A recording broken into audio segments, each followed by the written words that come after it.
Hey guys, so today I want to compare the reading experience here. I have my iPhone 5 when I was 7 and my Galaxy S4 rocking the latest version of Android 4.2.2.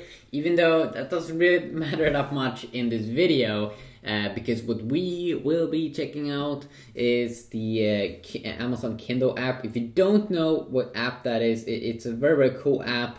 If you don't know what Amazon is, well, it's basically the biggest online store ever, storing all of their, like, they have a lot of ebooks and such. So if you want to read a lot of ebooks, if you want to educate yourself, if you want to become smarter than everyone else, if you want to earn a lot of money, if you want to just do stuff in life, you should definitely check out the books and start reading every day and have fun. So the first thing before we start checking it out is that I want to say that of course with the Galaxy S4 we can adapt, we can change the display. This is not something that we can do on the iOS 7 though.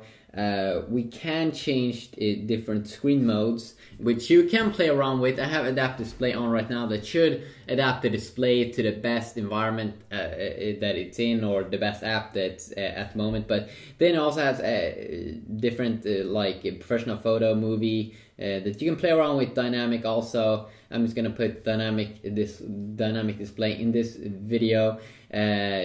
In the iPhone, of course, Apple likes to keep it simple, so they just have a brightness slider. But if we just fire up Kindle here, check it out, and we just have the app turned up like so. The first thing I want to say, of course, the first thing that you see here is that white looks more white on the iPhone with the LCD display. When I look at the displays from almost from the top here, I'm very disappointed here with the Galaxy S4 in terms of the white color. Of course, the AMOLED display that the S4 has is still an amazing display.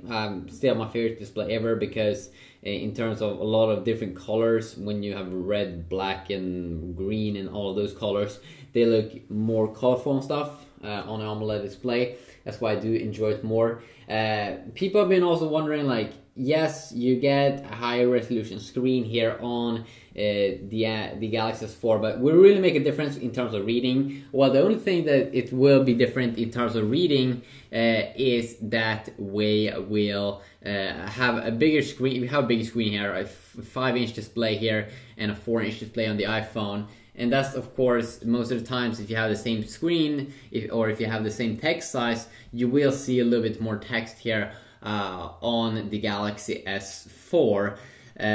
But the thing that the Galaxy S4 has a 1080p display, and the iPhone 5 doesn't even have like a 720p display or something. It could actually have a 720p display. I'm not quite sure, but is that really making a difference in terms of pixels? No, it does not. In most situations, you're not going to notice any difference. If you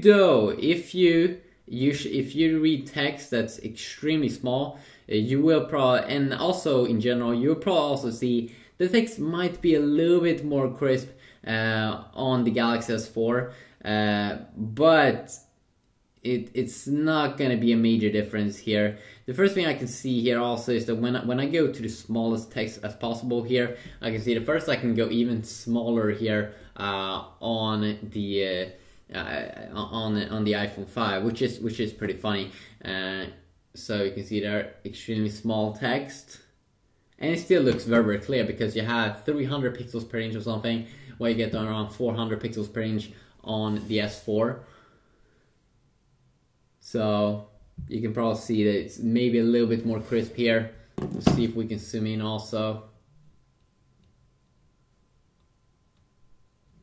So you can probably see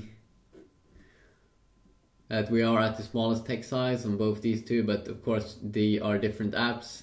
But a little bit more clear here on the S4. But the thing that white looks is so much better as a background. It's really making the iPhone 5 still a killer device if you talk about reading, and also in terms of features here, of course. We do have about the same features here in the Amazon app. Of course, we can try out a different background here to also see how that do perform. Yeah, definitely when we start to play around with colors, the AMOLED display becomes kind of interested here. Almost looks like a white tone here on the iPhone 5, where it really looks colorful now with this sepia tone on the S4, which is pretty interesting. And then if we go, wait a sec, let's see here.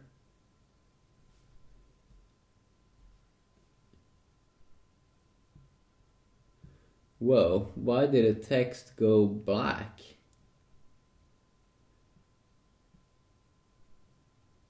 Okay, that's interesting. When I go black here, I can't even read the text. Okay, that's pretty random. Yeah, the display really goes black.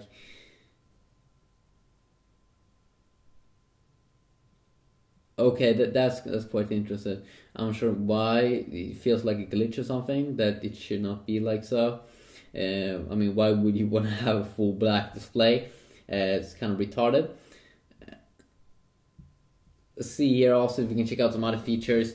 We get an extra thing here inside of the S4 I see right now, or in Android, that we can actually change. So if you want to see even more text, you do have some options for that.